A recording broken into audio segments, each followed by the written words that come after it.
네, 안녕하세요. 좋은 아침입니다. 오늘 하루도 정말 하나님이 주시는 그 은혜로 정말 이렇게 겸손하게 하루를 살아가시는 그런 시간이 되셨으면 좋겠습니다. 사도신경 하심으로 5월 14일 금요일 새벽 예배를 시작하도록 하겠습니다. 전능하사 천지를 만드신 하나님 아버지를 내가 믿사오며 그 외아들 우리 주 예수 그리스도를 믿사오니 이는 성령으로 잉태하사 동정녀 마리아에게 나시고 본디오 빌라도에게 고난을 받으사 십자가에 못 박혀 죽으시고 장사한 지 사흘 만에 죽은 자 가운데서 다시 살아나시며 하늘에 오르사 전능하신 하나님 우편에 앉아 계시다가 저희로서 산 자와 죽은 자를 심판하러 오시리라. 성령을 믿사오며 거룩한 공회와 성도가 서로 교통하는 것과 죄를 사하여 주시는 것과 몸이 다시 사는 것과 영원히 사는 것을 믿사옵나이다. 아멘. 찬송가 370장 함께 찬양하겠습니다. 찬송가 370장입니다. 통합으로는 455장입니다. 370장, 찬송가 370장, 주 안에 있는 나에게 함께 찬양하도록 하겠습니다.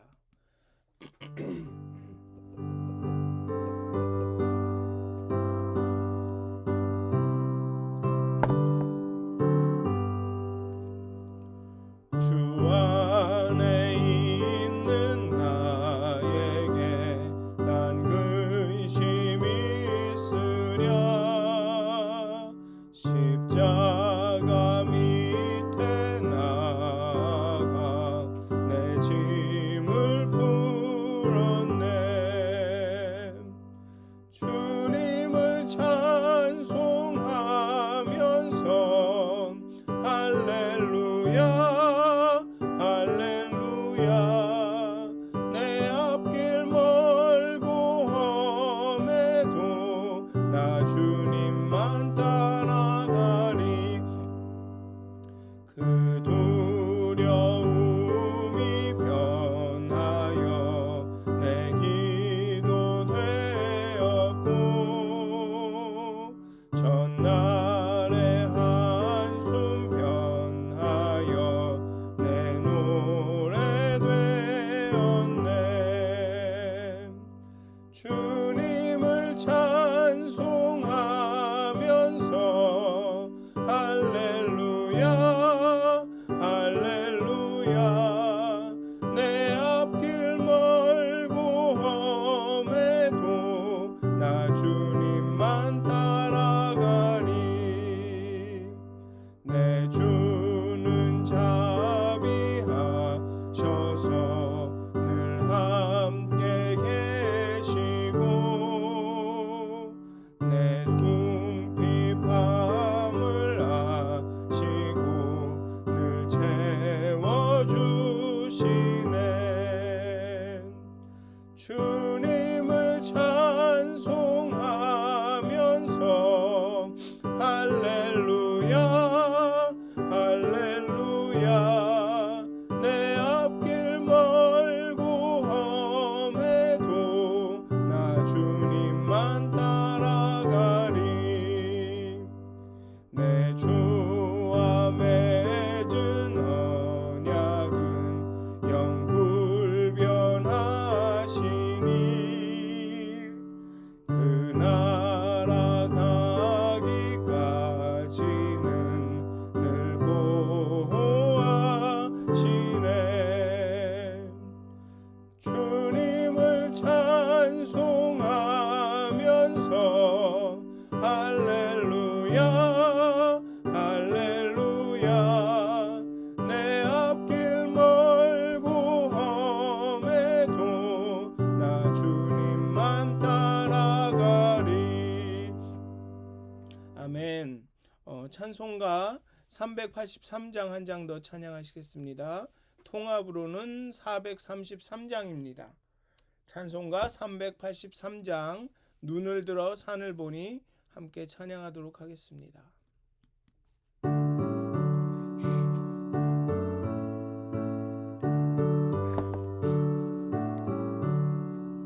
눈을 들어 산을 보니 도움 어디서 오나.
기도하시겠습니다.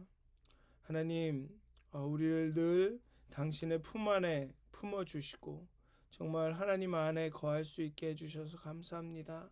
그 안에서 누리는 기쁨과 평안이 우리가 오늘 하루 살아갈 수 있는 힘이 되게 하여 주시옵소서.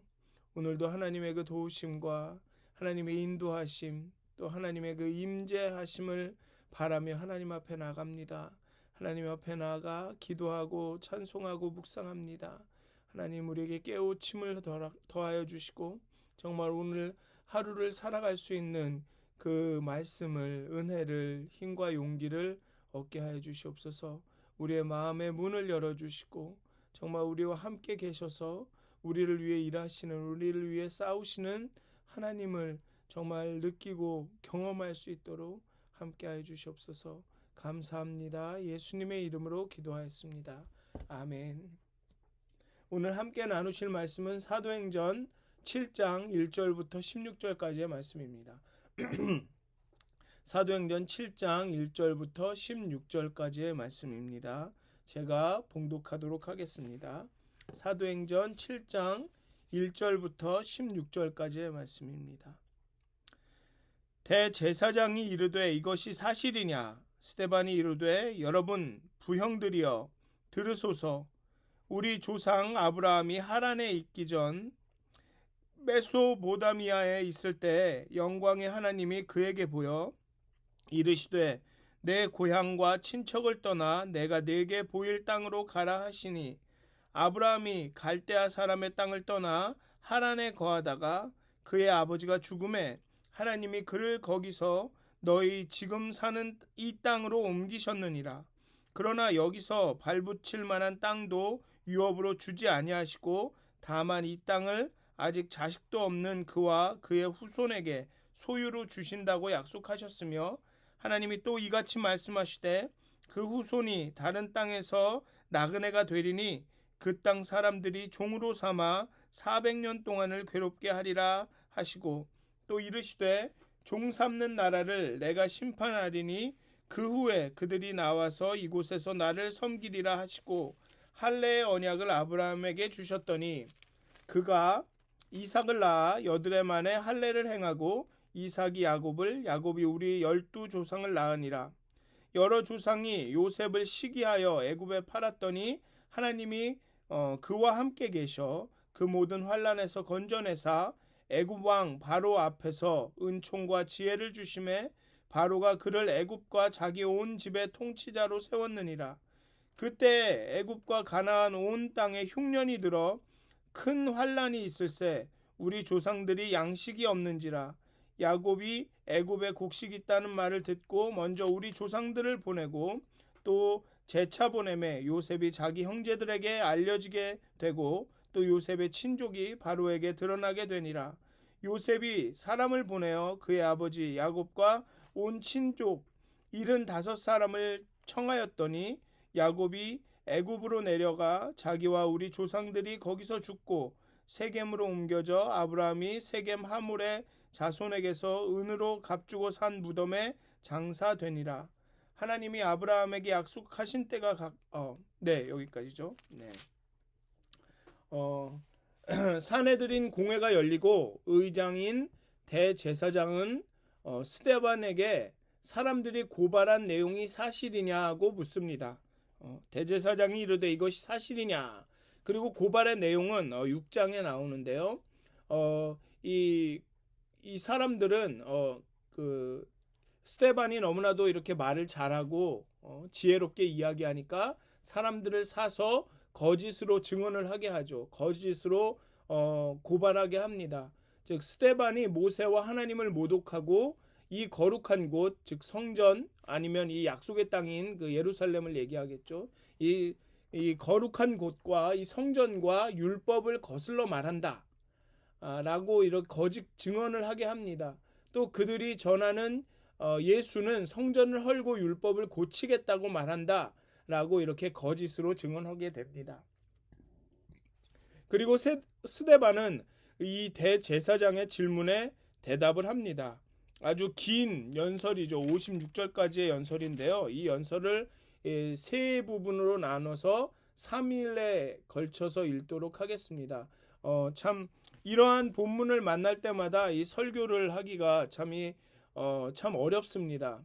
왜냐하면 이렇게 그 적용점을 찾아야 되는데, 현실의 적용점을 찾고 그에 대해서 이야기해야 되는데, 참 그런 것들을 찾기가 어렵고, 그럴 때마다 많이 기도를 하게 되고 고민을 하게 됩니다. 여기서 우리가 우리 삶에 적용할 수 있는 것이 무엇일까를 찾으려고 하기가 참 어려워서 참 준비하기가 까다로웠는데요. 아마 여러분들도 좀 잘 들으시면서 좀 고민을 많이 해보셨으면 좋겠습니다. 어쨌든 그 누가가 사도행전에 이 스데반의 연설을 이렇게 많은 지면을 할애해서 실은 것을 보면, 누가는 스데반의 연설이 굉장히 중요하다고 여긴 것 같습니다. 그런데 왜 구약 역사를 이렇게 길게 나열했을까요? 7장을 다 읽어보신 분들은 알겠지만 그 56절까지 쭉 우리가 모두 알고 있는 그 구약의 역사를 쭉 나열을 합니다. 스데반의 답변은 1차적으로는 이 거짓 증언에 대한 자기 변호입니다. 모세와 하나님을 모독하고 있고 거룩한 곳 성전과 율법을 거슬러 말한다라는 그 거짓 증언에 대한 자기 변호를 하고 있습니다. 그런데 그렇게 자기를 변호하면서 두 가지 중요한 주제를 언급합니다. 스데반은 자신이 율법을 거슬러 말하지 않았다고 강변하고, 오히려 이스라엘의 역사를 되돌아보면 정작 유대인들이 그러니까는 지금 자신을 고소하고 있는 너희들이 말씀을 어기고 우상 숭배를 했으며 하나님의 선지자들을 죽이고 그들의 말을 불순종했다라고 이렇게 뭐라고 그럴까요? 변호라기보다는 오히려 이렇게 공격을 하고 있죠. 공격이라는 말이 맞는지는 잘 모르겠지만 오히려 공격을 하고 있습니다. 또 그리고 둘째, 이스라엘 백성은 광야에서부터 그 옮겨 다니는 성막을 가지고 있었고, 나중에는 솔로몬 성전이 있었지만 성전 자체를 너무 지나치게 중요하게 여긴 나머지 하나님을 제대로 섬기지 못했다라고 이 스데반은 지적하고 있는 것입니다. 스데반은 아브라함의 이야기로 자신의 연설을 시작합니다. 아브라함이 메소포타미아에 있을 때 영광의 하나님이 그에게 보였다고 합니다. 그런데 창세기에서는 데라가 아브라함을 포함한 가족들을 데리고 갈대아 우르를 떠나 가나안으로 가려던 중 하란에 머물렀다는 말씀이 나오고, 그런 다음에 하나님께서 아브라함을 고향과 친척과 아버지의 집을 떠나라고 아브라함에게 명령하시는 장면이 나옵니다. 그래서 흔히 우리는 하나님께서 하란에서 아브라함에게 말씀하셨다라고 그렇게 생각을 합니다만, 그 말씀을 읽다 보면 명령을 받은 장소가 하란이라고 명시적으로 나오지는 않습니다. 그저 말씀의 순서상 하란에 머물고 그 다음에 이제 그 말씀이 나왔기 때문에 우리는 하란에서 말씀을 들었다고 추론할 뿐입니다. 그런데 원문을 보면 그 하란에 오기 이전부터 그 말씀을 들었다라고 표현이 되고 있죠. 그런데 창세기 15장에 보면 하나님은 아브라함에게 너를 갈대아인의 우르에서 이끌어낸 여호와니라 라고 말씀하시고, 느헤미야도 옛적에 아브라함을 택하시고 갈대아 우르에서 인도하여 내시고 라는 말하는 것을 고려해 보면 스데반은 그 아브라함은 하란에서 말씀을 들었다기보다는 갈대아 우르서부터 하나님의 음성을 듣고 그 고향과 친척과 아비의 집을 떠났다라고 유대의 전통은 그렇게 여겼던 것 같습니다. 그리고 스데반은 그 유대의 전통을 따라서 아브라함이 메소포타미아 즉 갈대아 우르에서 하나님의 부르심을 받았다라고 말하고 있는 것입니다. 여기서부터 스데반은 자신이 이런 그 율법이나 그런 어떤 유대의 전통이나 이런 것을 거스르고 있는 것이 아니다라고 말하고 있는 것이죠. 나는 유대의 전통을 따르고 있다 있다라고 이야기하고 있는 것입니다. 그리고 스데반이 이 메소포타미아를 강조하는 이유는 약속의 땅 혹은 성전을 지나치게 강조하고 있는 즉 성전과 하나님을 동일시한 이 유대 지도자들, 성전이 있으면 하나님이 보호하고 계시고 성전이 파괴되면 하나님이 우리를 버린 것이라고 생각하는, 이렇게 성전과 하나님을 너무 이렇게 동일시했던, 성전을 지나치게 강조했던, 또 그래서 우리가 성전을 관리하고 있고 성전에서 예배하고 있고 우리만이 정말 특별한 권리를 갖고 있다라는 그런 특권 의식에 빠져 있던 유대 지도자들에게 경각심을 주기 위함이었습니다. 즉 메소포타미아에서도 하나님이 나타나셨고 거기에서 아브라함을 부르셨다. 성전에만 하나님이 계신 게 아니라 어디에나 계시다. 거짓 증언과 거짓 고소를 보면 거룩한 곳 율법을 거슬러 말한다라고 말합니다. 유대 지도자들은 자신들이 약속의 땅에 있음을, 또 성전이 있음을, 또 율법을 가지고 있음을 대단한 특권으로 여겼습니다. 왜냐하면 성전은 하나님이 거하시는 곳이며 자신들만이 이 하나님의 뜻을 대변한다라고 생각을 했습니다. 그렇기 때문에 유대인이 아닌 사람들을 굉장히 멸시하고 낮게 봤고 자신들만이 정말 그런 특권을 갖고 있다라는 흔히 말하는 선민사상 이런 얘기도 하죠. 그런 의식으로 가득했습니다. 그런데 하나님은 약속의 땅에서만, 성전에서만 자신을 계시하는 분이 아닙니다. 이방 땅인 메소포타미아에서도 아브라함에게 하나님은 자신을 계시하시고 아브라함을 통해 그 뜻을 이루셨습니다. 그리고 지금 유대 지도자들이 특권을 누리는 그 약속의 땅조차 그때는 먼 외국의 어느 나라에서 아브라함이 하나님께 받은 언약의 성취였던 것입니다. 또 요셉의 이야기도 보면 약속의 땅에 흉년이 오고 쌀이 없어서 하나님이 지혜를 주신 요셉이 사는 땅 애굽으로 가서 쌀을 얻어옵니다. 그 결과 유대 지도자들이 그렇게 소중히 여기던 약속의 땅을 버리고 애굽으로 내려가 살게 됩니다. 이렇게 스데반은 철저하게 유대인들이 믿고 따르는 그 믿음의 조상을 통해 아브라함과 요셉의 이야기를 통해 유대 지도자들이 가지고 있었던 그 특권 의식을 철저하게 비판하고 있는 것입니다. 어떻게 보면 잘못된 확신, 하나님은 이 약속의 땅에만 계신다, 하나님은 이 성전에만 계신다, 우리들만이 그 하나님을 대변하는 사람들이다 라는 그런 그런 특권 의식들을 철저하게 비판하고 있는 것입니다. 이곳만이 거룩한 곳이라는 의식, 내가 알고 따르는 법만이, 그런 방식만이 유일한 진리라는 그 의식을 스데반은 여기서 공격하고 있는 것이죠. 그 의식들을 지적하고 있는 것입니다. 그래서 자꾸만 최근 들어서 이렇게 그 말씀 중에 이렇게 유대 지도자들, 그 대제사장들, 사두개인, 바리새인들, 이런 사람들에 대한 이런 어떤 지적들이 계속 나오고 또 그러한 말씀들을 계속 드려서 되게 죄송한데요. 막 스데반이 믿음을 가지고 이렇게 막 했다, 우리도 그렇게 살자, 이런 말씀을 드리고 싶은데 어떻게 자꾸만 말씀은 이런 방향으로 가네요. 그래서 오늘도 사시면서 정말 우리가 그러한 어떤 고정관념, 우리가 갖고 있는 그런 고집들, 아집들에 쌓여 있는 것은 아닌가. 여기 나오는 그 유대 지도자들처럼 정말 내가 알고 있고 내가 익숙한 것, 내가 통제하고 있는 이것이 진리다. 정말 하나님은 이곳에만 있다라는, 이렇게 하나님을 우리의 아집과 고집으로, 우리의 경험과 지식으로 제한하고 있는 것은 아닌가. 하나님은 이렇게 메소포타미아에서도 말씀하시고 애굽에서도 요셉을 통해 일하시고 있는데 우리는 그저 여기 안에서, 요 교회 안에, 성전 안에서, 내 영역 안에서만 하나님이 계시다라고 하나님을 제한하고 있는 것은 아닌가.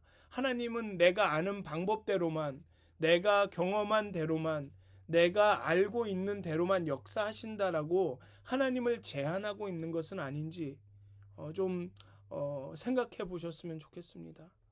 스스로를 돌아보셨으면 좋겠습니다. 하나님은 어떤 방식으로든지 어디서든지 어떻게든지 역사하실 수 있는데 우리의 의식이 그 하나님을 제한하는 것은 아닌지, 그 하나님을 나의 수준으로 이렇게 만드는 것은 아닌지 좀 고민하시는 그런 하루가 되셨으면 좋겠습니다. 그래서 정말 하나님은 어떻게도 역사하실 수 있구나, 하나님은 그렇게 풍부하시구나, 하나님은 그렇게 능력이 많으시구나 라는 것을 좀 다시 한번 깨달으시는 그런 하루가 되시기를 주님의 이름으로 축원드립니다. 기도하시겠습니다. 하나님, 정말 풍부하신 하나님, 우리의 지식 이상이신 하나님, 언제나 우리가 아는 것, 우리가 경험한 것 그 이상으로 일하시고 역사하시는 하나님, 우리가 그 하나님을 제한하지 않도록 우리에게 겸손함을 허락하여 주시옵소서. 정말 언제나 어떤 때든지 어떤 방법으로, 모든 방법으로든지 역사하실 수 있는 하나님을 우리가 우리의 지식과 경험으로, 우리의 아직과 고집으로 제한하지 않도록 하나님 우리에게 겸손한 마음을 주시고, 정말 그렇게 풍부하게 역사하신 하나님을 우리가 경험할 수 있도록, 우리가 알아볼 수 있도록, 우리가 정말 인식할 수 있도록 하나님 우리의 눈을 넓혀 주시옵소서. 우리의 귀를 열어 주시옵소서. 우리의 마음을 넓게 열어 주시옵소서. 그리하여서 오늘도 풍부하게 역사하시는 그 하나님의 풍성함에, 그 충만함에 우리가 정말 가득 넘칠 수 있도록, 그 하나님 풍성하게 임하시는, 역사하시는 그 임재함 가운데 우리가 하나님이여 그 역사하심을 누릴 수 있도록 하나님 우리의 눈을 열어 주시옵소서. 우리의 의식을 넓혀 주시옵소서. 감사합니다. 예수님의 이름으로 기도하였습니다. 아멘. 하늘에 계신 우리 아버지여, 이름이 거룩히 여김을 받으시오며 나라가 임하옵시며 뜻이 하늘에서 이루어진 것 같이 땅에서도 이루어지이다. 오늘 우리에게 일용할 양식을 주옵시고, 우리가 우리에게 죄진 자를 사하여 준 것 같이 우리의 죄를 사하여 주옵시고, 우리를 시험에 들게 하지 마옵시고 다만 악에서 구하옵소서. 나라와 권세와 영광이 아버지께 영원히 싸움나이다. 아멘. 평안한 하루 되시길 기도합니다.